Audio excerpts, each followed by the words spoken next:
So good morning, Sedalia. Good morning. Good morning, Sedalia. And it is a great day to be here in Sedalia as we officially launch 1 Million Cups Sedalia. So I'm so glad to see all of you here and for you to each and every one of you to be part of our inaugural event as we have just had our ribbon cutting for 1 Million Cups Sedalia. Very exciting. I'm Jessica Craig with the Learning Force here at State Fair Community College. I'm very pleased at this time to introduce the president of State Fair Community College, Dr. Joanna Anderson. She's going to say a few welcoming remarks. She's headed to Jefferson City but took time out of her day to stay here in Sedalia to welcome us. Thank you. Really, I'm talking for all of you who had a role and played a key part in bringing this to Sedalia, and thank you for choosing to hold this at State Fair Community College. We truly are about innovation. We want to help businesses get started and grow, and that really begins in our classroom with getting students the education that they need. And so we have instructors here so that our students can see how do you start and innovate, and maybe if I want to grow a company. So I am just so pleased to welcome all of you. Unfortunately, I do have a commitment every first Wednesday in Jeff City, but I'm going to skip them once in a while just so I can be here and have coffee with you. I know you will learn a lot from each other. This is such an exciting time for not only our campus, but for Sedalia, for small business, for business development in our community. So have a great day today, and Jessica will catch me up on what you do. So thank you, welcome, enjoy the coffee. Thank you, Dr. Anderson.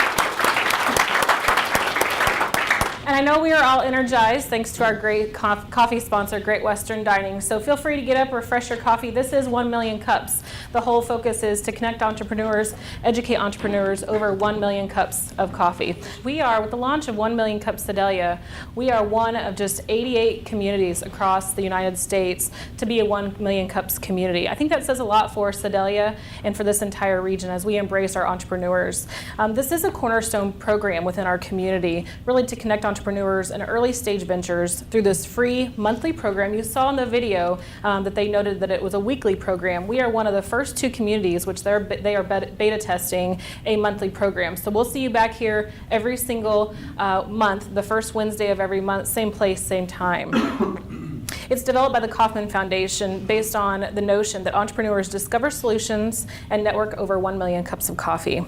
Here in Sedalia, as everyone was coming in this morning, I heard a lot of questions. How did this come about? When did you guys start thinking about this? How did 1 million cups come to be here in Sedalia? It was really an initiative that was born out of the community's entrepreneurship and innovation development task force, which was created from economic development, Sedalia-Pettis County's strategic plan. Our goal here is to create an ecosystem in the community for entrepreneurs to be identified and for us to also support them.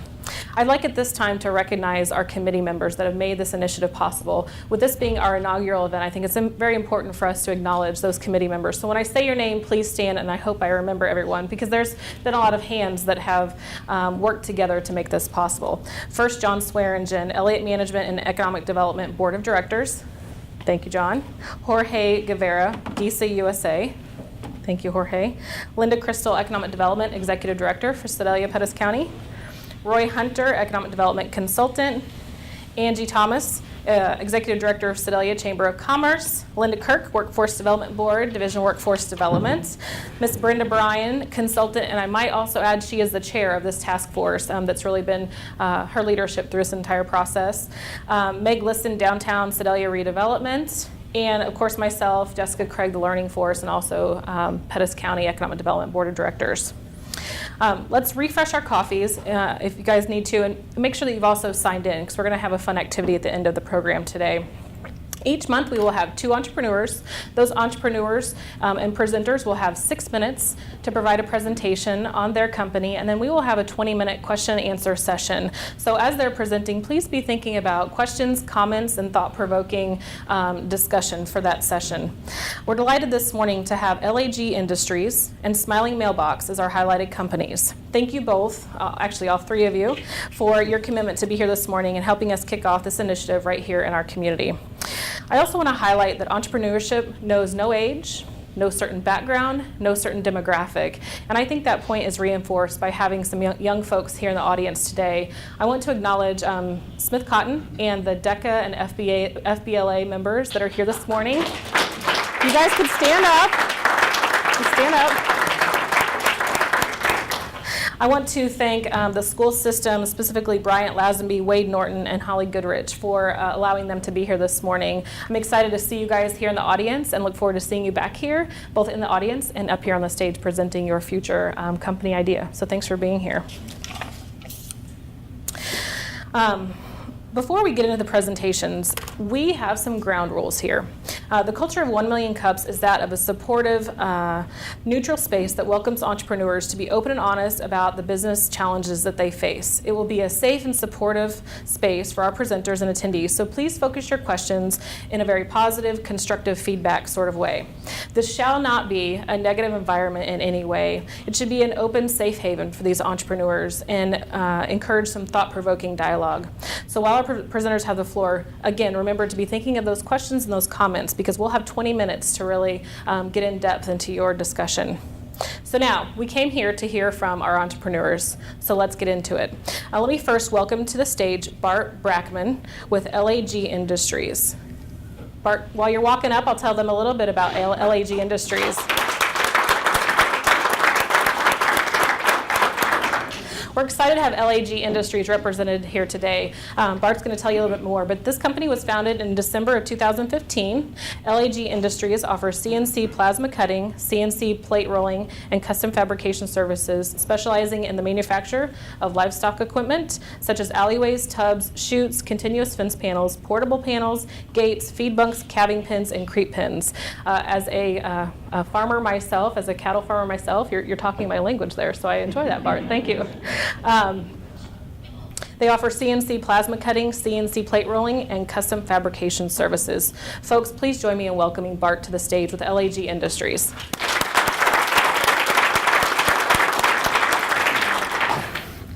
We started shopping around, trying to find a building first. We're originally from Concordia, Missouri, so we had looked in that area, couldn't find anything that really fit.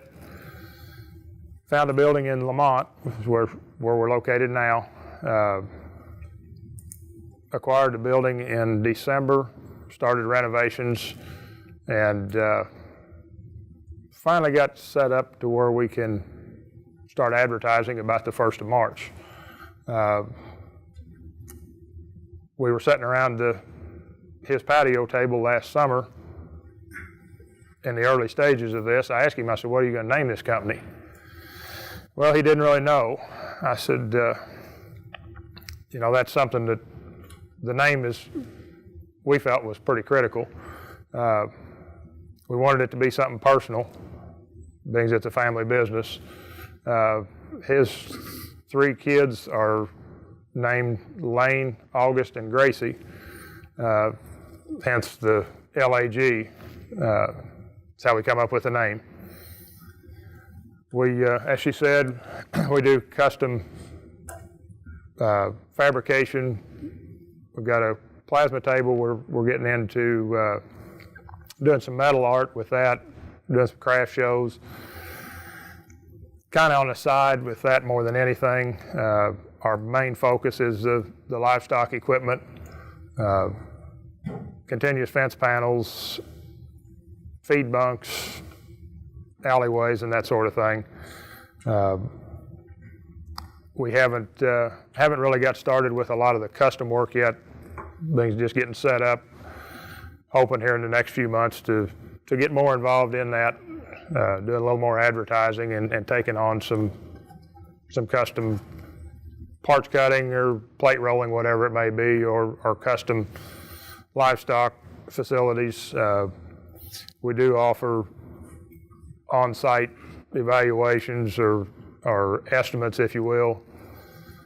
We'll go out, look at the farmers, set up what they've got. If we can add to theirs or build them new, help them in the design process. We've got 4 people working for us right now, hoping to expand as business picks up to get up to 7 or 8 employees is kind of what we're shooting for once we get to full production. We buy our materials out of, we've got 2 different brokers that we're working with right now. Most of it's coming out of Oklahoma or Texas. We have sent material to, matter of fact, just had a load of gates that we delivered yesterday, or sent out yesterday, that went to North Dakota. We've shipped some continuous fence panels and pipe to Alabama. Had a lot of local interest right around here in the Lamont area and surrounding areas with the fencing. We've done a couple of craft fairs with our metal art, the plasma table and stuff like that. Seems like that's going to be pretty well accepted, or people were pretty receptive to it anyways. We've got my wife working in the office, answering the phone and greeting customers as they come in. Myself and my son are running, he's actually running the thing. I just came on board about 2 weeks ago, was working in Kansas City, and this was taking off well enough that I quit where I was working and came to work here full time. So right now I'm still in the learning stages myself. I was in the dirt business for 20 years, so steel is a whole new venture for me. But we're looking forward to being around for a long time. Excited about being in business with my family, kids and grandkids, and hope that, like I say, that we'll be around and trying to help support the local communities as much as we can. And we've done a little bit with some of the FFA programs and 4-H programs and stuff so far, but that's kind of where we're headed. Thank you. Thank you.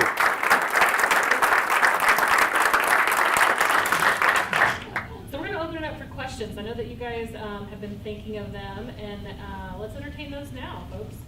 Linda Crystal, you had your hand up first.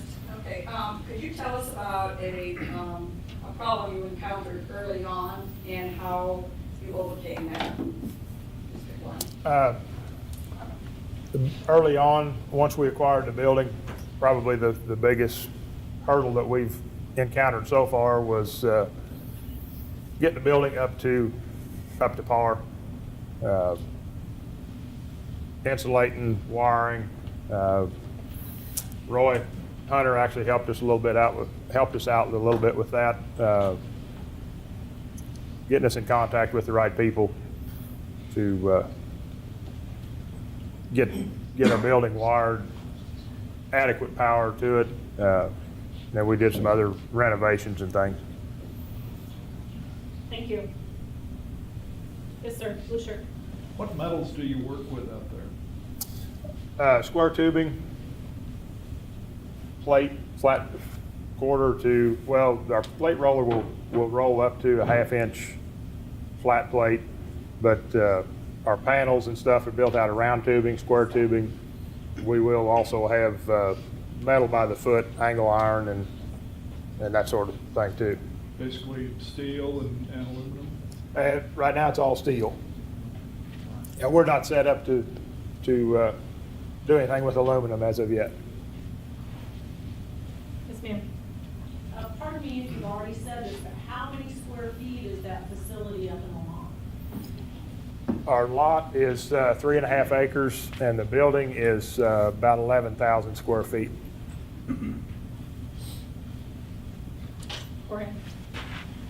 As you move forward, you're talking about expanding your labor force from 4 employees to 7 to 8 employees. Mm-hmm. How do you plan, because I assume you're going to need skilled employees. With certain skills that would require training, early training and continuous training for that. As a company, have you thought about how you're going to try to obtain those skilled workers for the future?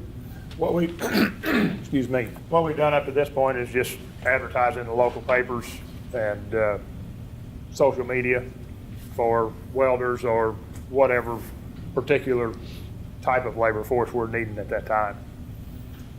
And that, at this point, that's worked fairly well for us to get the help that we've got now. It sounds like you're already working good on getting your name out there. If you've been selling to different places around the United States, what kind of marketing plan are you looking at? Do you use Facebook, the internet, or what are you doing here? We've done, my daughter-in-law has done quite a bit with Facebook, Craigslist, and then my son, like I said earlier, had been in business, in this type of business for about 5 years and had some other contacts that, we picked up on those as well. I was going to ask that question, but I'll just kind of feed back on that. So when we're driving around the countryside, how are we going to know that this is your product out there on these farms as we're driving by?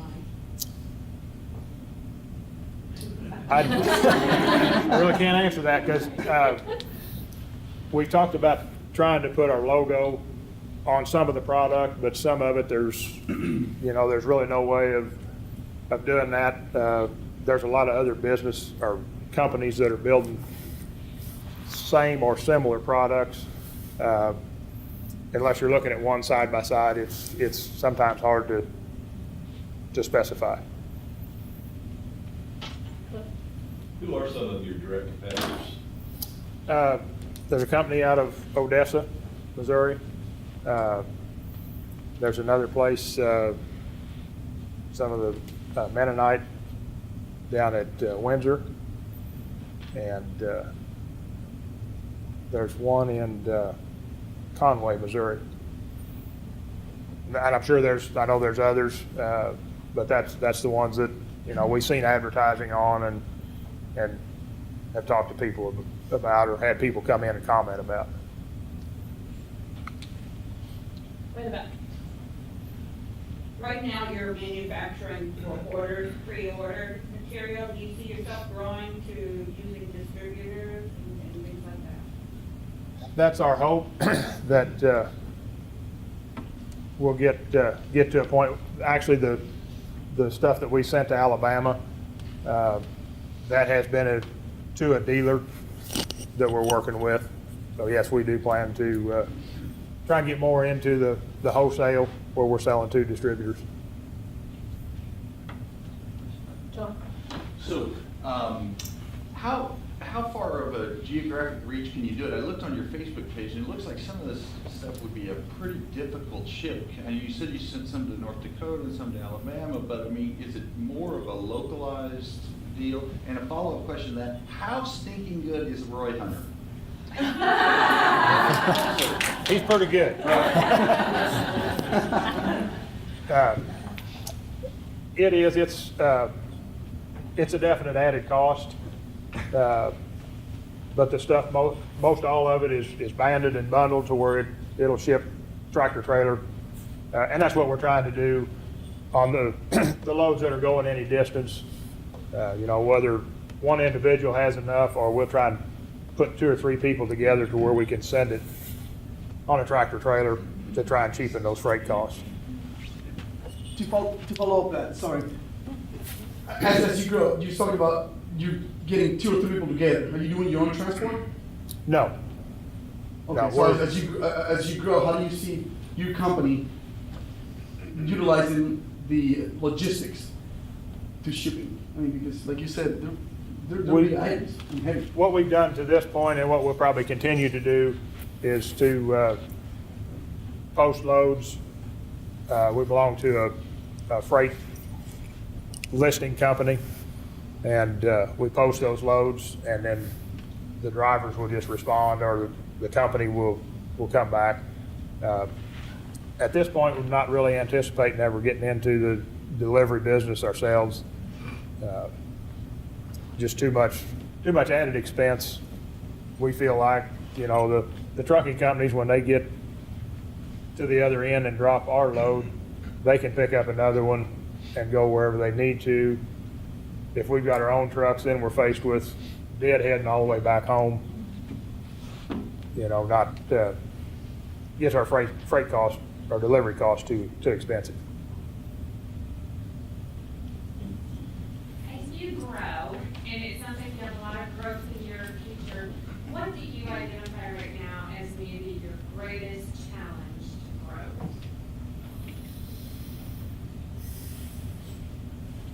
I would say probably getting our product out and being able to keep our labor force up with our demand as we grow. That was one of the things that my son had issues with the company that he had worked for in the past. People placing orders and not being able to deliver on time as they were committed. That's something we don't want to get into, trying to avoid as much as we can.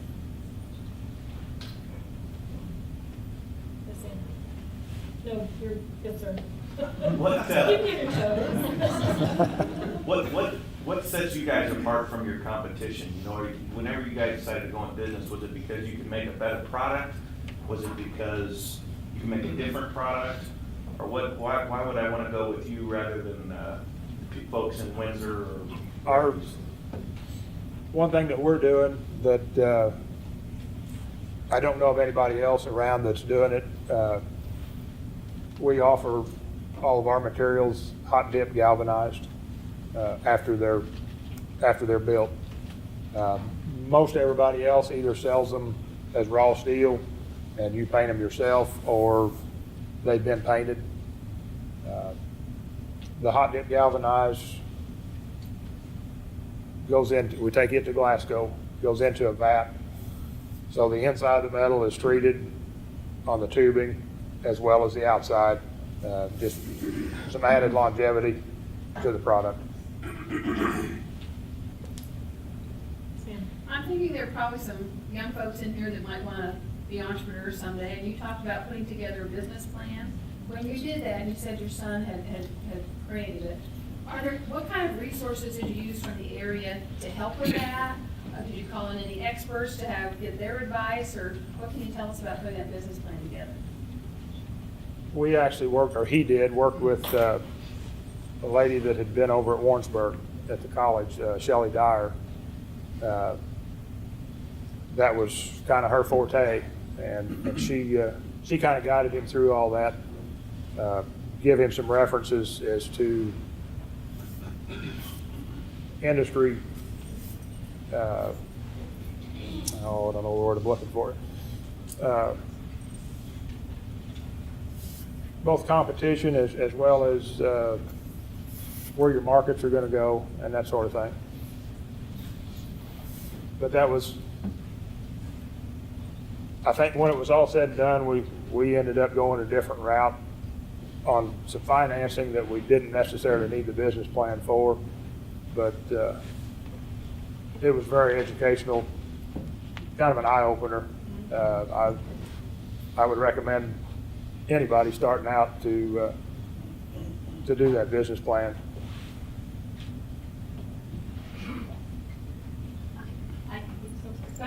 I can say that as a banker, that is very important. If you do need financing when you go into the bank, that you have a business plan put together and have some monies to invest yourself too.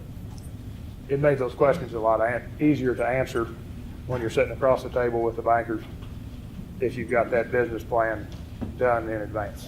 Yes. So you mentioned that you had a business plan to present, but that you went into a different avenue for financing. Can you explain that process and why you made a different decision than originally? We had originally were looking at a small business loan, and after we put our business plan together and met with the finance people, they had kind of steered us in another direction because we had some other financing available. A lot of what we were going to be doing wasn't going to qualify for the SBA loans. And that was the reason we went the way we did. You say you've experienced great growth and that's how you've been able to move from your job to this company. Where have you seen that growth, and where do you see, is it in the products that you're currently providing? Is it in local market? Is it in more of a national market? Where is that demand that you've seen that growth, and where do you expect your growth to be? Is it in a local market or a national market, and is it in a product that you're currently manufacturing, or a new product? It's majority of it's going to be in the local markets, and it's in the products that we're building on a day-to-day basis. What kind of companies would be the most likely customers of yours locally? Majority of what we're doing right now, the farmer, livestock people are going to be our primary customer. The custom parts cutting and plate rolling and stuff, that could go about anywhere.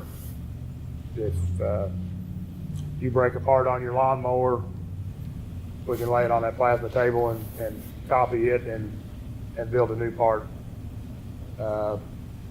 It could go to some industry that's looking to buy 1,000 pieces of one individual part that we can cut out. So that side of it, at this point in time, we're really unsure just exactly where that's going to go.